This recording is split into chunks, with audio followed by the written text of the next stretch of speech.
Un des plus grands problèmes parmi les enfants de Dieu consiste à faire ou à ne pas faire une chose sur la seule base du bien ou du mal.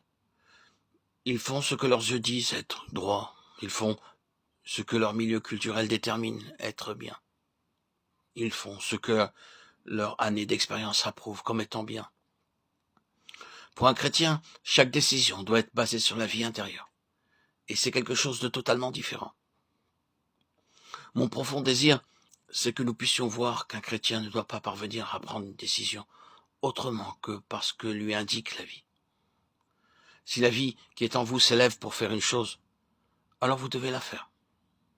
Si la vie intérieure diminue lorsque vous vous avancez dans un certain domaine, alors vous devez aussitôt vous arrêter. Je me souviens d'être allé dans un certain lieu où les frères travaillaient de manière très efficace. Dieu les utilisait vraiment. Si vous m'aviez posé la question, leur travail était-il parfait? Je vous aurais répondu non. Il y a beaucoup de choses qui doivent être améliorées. Avec beaucoup d'humilité, ils m'ont demandé de leur faire remarquer ce qui n'allait pas encore. Alors je leur ai montré ceci et cela. Mais aucun changement n'est intervenu. En ai-je été ennuyé? Pas du tout.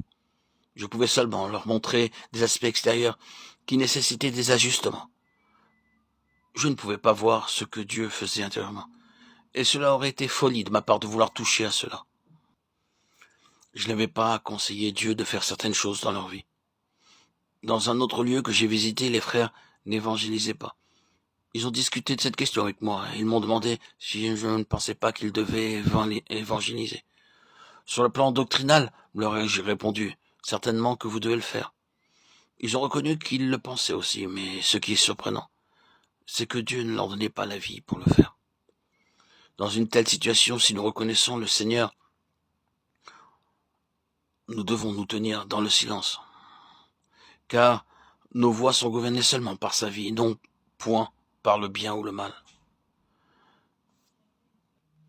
Frères et sœurs, le contraste entre ces deux principes de vie est immense. Trop de personnes en sont encore à se demander, est-ce que c'est bien que je fasse ceci? Sera-ce mal de faire cela? La seule question que doit se poser le chrétien est celle-ci. La vie divine qui est en moi s'élève-t-elle ou se réduit-elle lorsque je pense à cette chose? La réaction de la vie divine en moi doit déterminer la voie que je dois suivre pour chaque détail.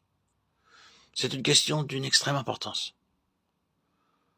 Sur la montagne de la transfiguration, Moïse était présent. Il typifiait la loi. Élie était aussi là, représentant les prophètes. Le standard légal était là et le standard prophétique était aussi là. Mais ces deux aspects du ministère oral de l'Ancien Testament ont été réduits au silence par Dieu. Celui-ci est mon fils bien-aimé, a-t-il dit. Écoutez-le. Aujourd'hui, le modèle pour le chrétien, ce n'est ni la loi, ni les prophètes, mais Christ, le Christ, qui demeure en nous. C'est pourquoi la question n'est pas « est-ce bien ou mal ?» mais la vie divine qui demeure en moi, que dit-elle? L'approuve-t-elle? Nous remarquons souvent que lorsque nous approuvons une chose, la vie en nous la désapprouve. S'il en est ainsi, nous ne devons pas faire ce que nous pensions être une bonne chose.